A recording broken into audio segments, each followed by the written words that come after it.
We'd like to sincerely thank our Patreon supporters. What's going on, everyone? I am standing in the driveway, and this is literally 2 seconds after I finished the Pinky video. Walking out by the golf cart. Oh, should I say what today's video is about? Winter's here. It kind of crept up on us. I got caught with my pants down, so to speak. I thought I had another 2 weeks to be ready for winter, and I've heard some people say we were dealing with the Pinky emergency, and I've heard some people say, oh, it's going to get cool this weekend. Well, when native Floridians say it's going to get cool, that means it's going to be 80 degrees at night. That's cool. I did not know it was getting down to 65 this weekend. I did not know. I thought I had 2 more weeks, and dealing with Pinky, I mean, I was like at night looking up screen, trying to scrounge and find some replacement screen. I did not look at the weather, and by the time I did, we're late. I just went and picked up Pinky this morning, and Kagan has already, by the time I got home, taken all of the shade cloth from the rows and hallways down. They need less shade this time of year. They need more sunlight, more time to absorb that warmth before it cools off in the evening. So we cut back on their shade this time of year. So she's already done that. And to be perfectly honest, for me, that's a day's work right there. That's actually really hard for me to bend over and unscrew all that stuff at my feet. That's a lot. I don't know if you guys have seen entire videos about just that, putting it up or taking it down. Kagan is over there giving Pinky her pain medication shot right now, her daily shot. So she's gonna do that.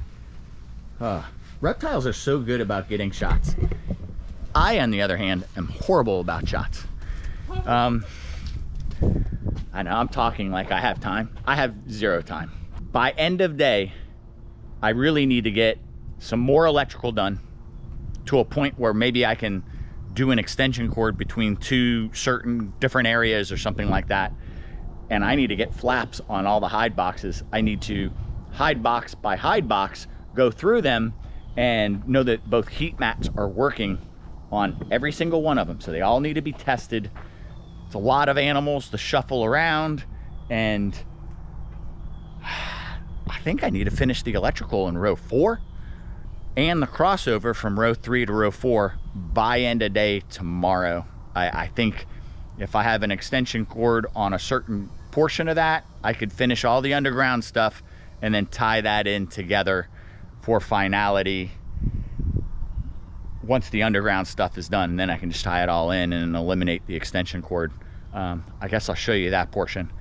Kagan and I both have an insane amount of work to do. Insanely, I don't know where I was going with that. I think probably the stress of rushing has me talking slower and bumbling more. I'm gonna get started. I'm gonna put the shade cloth away, get it out of the cart, and load up all the flaps, and then we're gonna start going through the enclosures.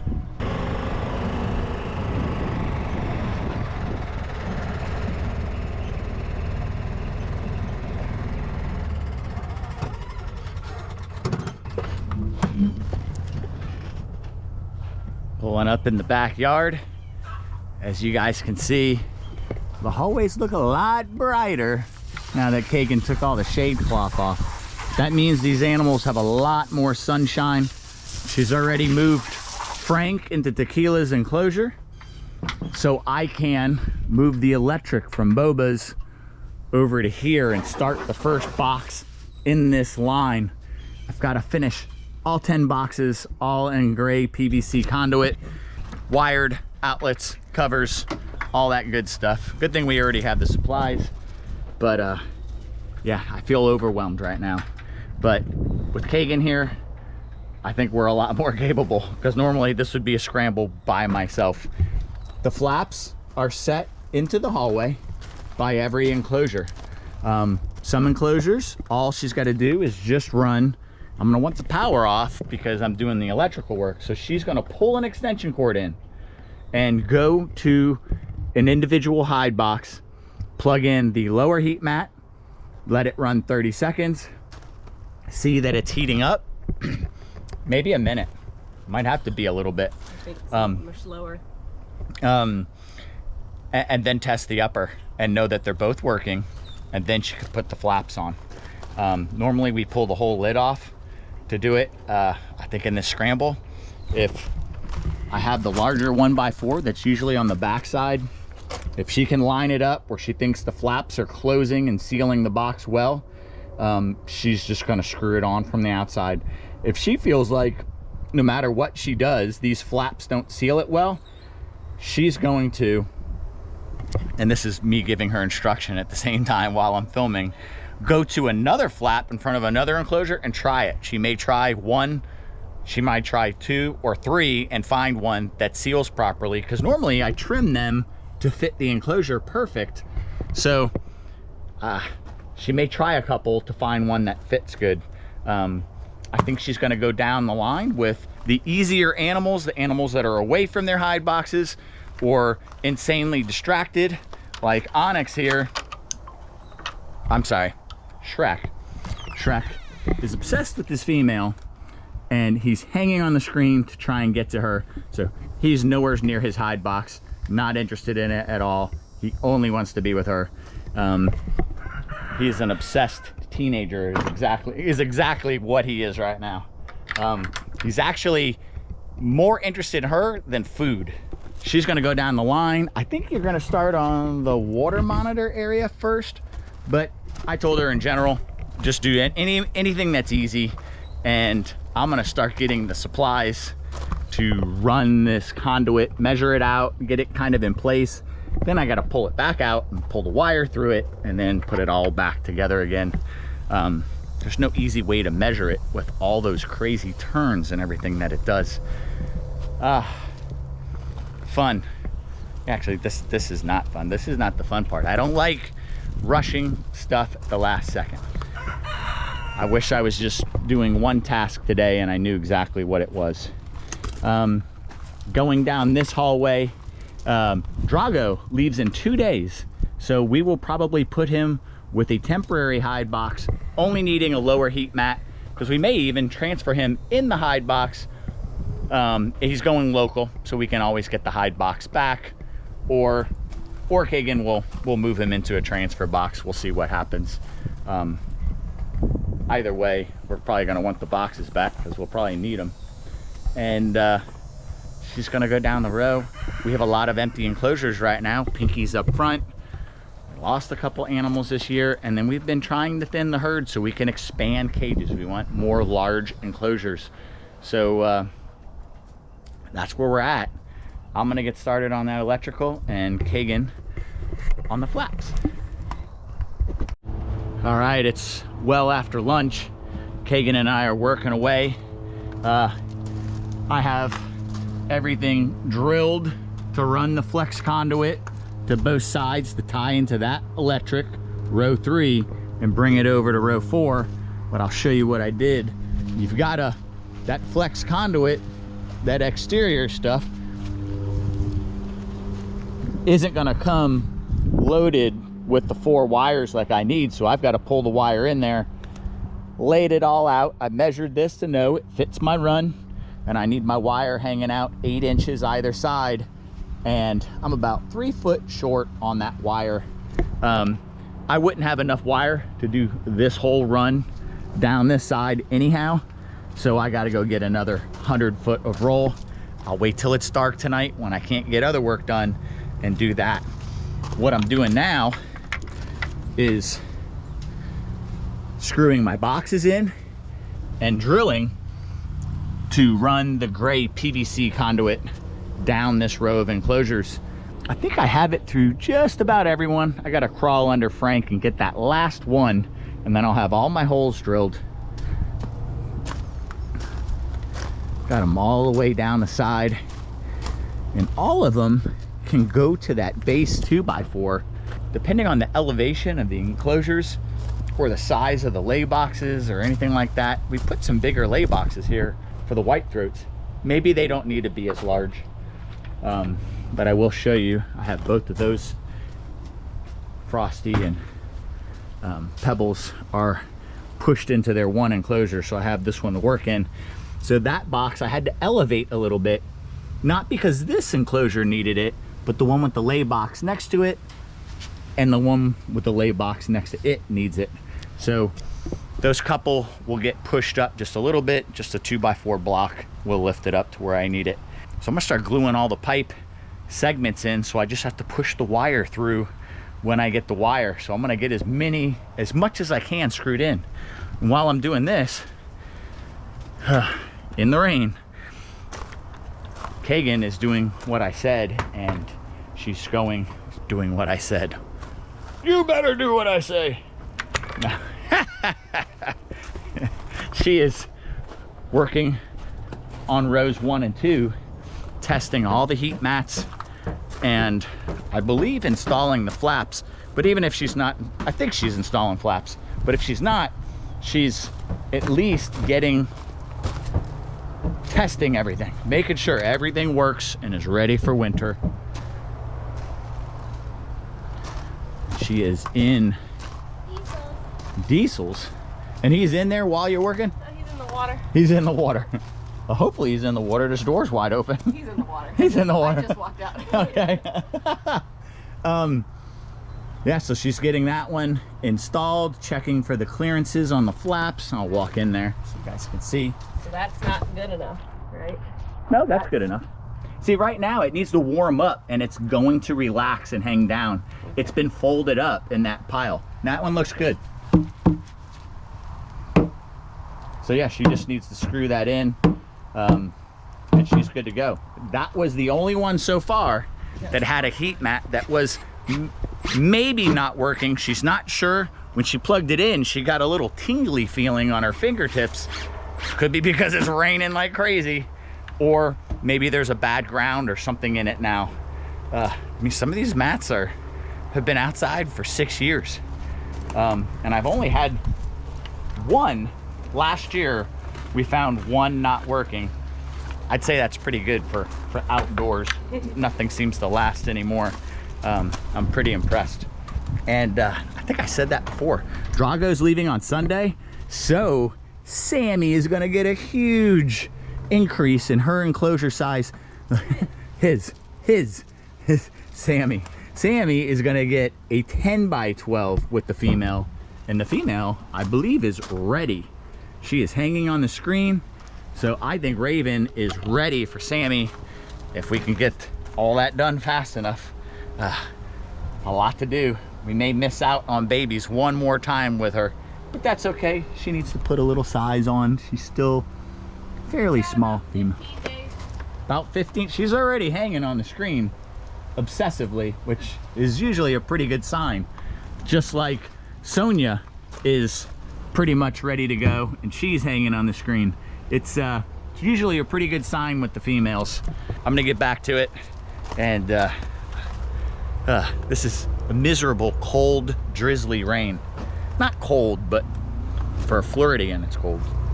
All right, guys, it's the next day. Tonight is the night that the cold front comes through. Technically, the front already came through because it rained all night, and that was the front coming through. The tortoise area is mostly flooded. They're actually enjoying it, wallowing in the water and mud. Going into hallway 1. Kagan has already done the flaps on every enclosure, tested the heat mats. There's no one in this enclosure, so it's sitting empty right now. Oh, I should say Pinky is doing much better this morning. So yeah, Kagan is done this entire hallway. Everything is good in this hallway. Diesel just went underwater. Everybody's out. The sun was out this morning. Sammy's sunning himself. Alexander, Shrek, Chuck. There's all the monitors are out. Even though they have their hide boxes, they're still choosing to be out and enjoying the sun. Of course, it did just go away. Flooded back here also. All of our materials have been staged out here. And we have our good friend Adam Greiner helping us today. If he didn't come today, we would probably be working till late tonight. But I was able to attack running that flex conduit over and tying it in. And I am leaving every box just like this for Adam. So he has his electrical, both pieces to work with in the box. Everything is glued and screwed down. And he is setting up the outlets as Frank is crawling on his back while he's working. The conditions you have to work in. Yes. Frank is on his back while he's working. Well, if there's an animal to have on your back, that's probably the best one. So he's getting all the outlets done in row 4. So I think he only has 1, 2, 3 maybe in that row. And then he has to tie in the last one in row 3. Boba is blocked into his hide box. And now Kagan is working her way down this row. It's not a fast process testing the heat mats. She has to plug them in, and it takes about a couple minutes to come to temperature. Up to 5 to 10 on some of them. Some of them. So it takes a while each heat mat, and there's two mats in every box. So she has to sit there and do that. Look how good Glacier is doing, just enjoying absorbing whatever heat he can. That's what they're all doing, kind of just sitting still. I mean, Evie is just walking around right here in the hallway, and that monitor does not care at all. So they're getting that done. So I now feel like I can get a little bit more done to eliminate another extension cord. Walk to the tortoise area and try and be careful as I step. They've got some Timothy hay, which they've made a mess of already this morning, but they're eating the Timothy hay.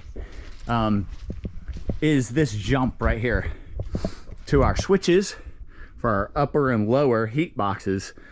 I can do the flex conduit that goes over the play area to the next junction box, and then I only have to run a 50-foot heavy gauge extension cord just for that little short run. I'll have to put a temporary plug at the end of the bar and that little plug pigtail at the end of this, and I'll be able to do that jumper for the time being. And then within the next couple days, I can start digging this out, getting it all set up with the wire in it and everything, and then that will just be a short transition. Turn the power off, hook the new wires up, and we're good to go. It won't really hold us up or slow me down, so I'll be able to work with that. This large jump would be something that I would be a longer pause and power, and we may have a cold day and a cold night, which I really can't do that. So I'm gonna get working on that jump. Before I can do the jump, I have to do the trim, because I'd have to do this trim piece, the trim piece up there, and the one that comes down here, and I might as well finish this whole panel with trim, because the box has to mount on this, and the flex conduit has to drill and go through here, through the trim. So it just makes sense to have it there. Why not? I'll have the trim there, flex conduit will go through it, and then I won't have to go back and undo the box later. So I'm gonna get started trimming this all out, and we'll run that wire. I think we're gonna make it, thanks to some help. Now it's the end of the day, and it has been a crazy day, I tell you what. We wouldn't have gotten to where we're at today without Adam coming and volunteering. It's always hard for us to accept help, but thank God he offered today, and because I think we would be working well into the night to get this done without his help. We had to make some changes at the end of the day. Sorry about that. And but you could see right here, that's where our power ended coming out of the deck. There was another solution with an outlet and but then the extension cord didn't quite make it, that had the plug in that worked with that outlet. So we just dropped the quick little pigtail out of there. We still have the 100-foot cord, which I was trying to get away from. I almost wanted to make that the end of the video by pulling that 100-foot cord away from the enclosure, but no, we ended up having to use it anyway. I was hoping that the 50-footer would make it. It was about 4 foot too short. But we have power here. So there's the power box on the outside of the enclosure. That power box, when it has the real power buried in the ground to it, will have the power for the whole play area, as well as all of the enclosures and everything. All could feed off of that box when it's done. And if you guys remember, there was an extension cord that went over this door and in here. Kagan is... we worked through lunch, like straight through lunch, until late afternoon. And when we got to that point where we could leave and eat, we just went with Adam, got him some dinner, us some food in us, and now Kagan and I are back at it. But let's see. So that power neatly comes right through, transfers to that soft line and right into our switches. And the switches send power down the backbone of our cages, loop over, and then feed back. So once we had it all together, I do have a switch problem with the upper switch for rows 3 and 4. I don't know why it's not finding Wi-Fi. So I will have to pull that apart tomorrow and re-look at that and find out what is going on with that switch. If it's wires not in the wire nut getting contact or something like that. But I'll look into that one more time. Or it's a bad switch now. But all of the lower heat mats have power. What we did is once we got it all powered up, we tested the last heat box in the line. So if we came all the way back around, that would be Lily's old enclosure, and we tested it. It has power. Kagan had already tested all the heat mats and everything. She knows they're all working, so we have power at the last one. It means we all have power. And while I was working on all the overhead electrical, Adam was working on all of the outlets. So all of the outlets are done and they're all working and everything is plugged in every one of the enclosures. So can't tell you how good this feels to have this behind us and on to other projects, right guys? I know through this whole process, Chuck and Georgia were trying to get at each other, not in a bad way, in a good way. They are probably in a hide box together is where they're at right now. Probably breeding, so more T positive and guru babies. I guess they would be guru het T positive. That'd be great. We got confirmation on Boba. We actually found an egg in Boba's hide box. We could not figure this one out. Boba is definitely a female. So now look at Boba trying to get at Kagan. You guys see that? So curious. Hey, let's hang out. So that's good to have confirmation. This is a lizard that has kind of baffled us, but that's good to finally know. Now Kagan is doing waters on that side. I am supposed to put this camera down and do all the waters on this side. You want the waters crystal clear so you can do a visual. Obviously we have to look for animals hiding behind waters, but this time of the year we move the waters into the middle of the enclosures now so we can see all the way around them. But having the water crystal clear will also let you know that there's not an animal laying on the bottom. I'm wearing a sweatshirt. It's not that cold yet. So I'm gonna get to helping her and cleaning all the waters, and I've got the sweatshirt on so I can start carrying animals and showing them their hide boxes. Some of them maybe haven't found, especially like the white throats. Probably have not found their hide box yet. They all summer long will sleep out on their shelves. They don't really care about going into a hide box. Some of the black throats will choose their hide boxes. Some of them will stay out. But this time of year, we want them to have that habit of using that box. I think 65, 64 tonight. I think about the same temperature for the next 5 to 7 nights. So this will be a good learning week for the animals about using those hide boxes. I have a little troubleshooting to do tomorrow to dial everything in, but we made it. We just barely made it. All right, let me get started helping Kagan, and that's all for this one. I'll see you guys next time. Don't forget to like, share, subscribe, comment, and ring that notification bell. We'll see you soon.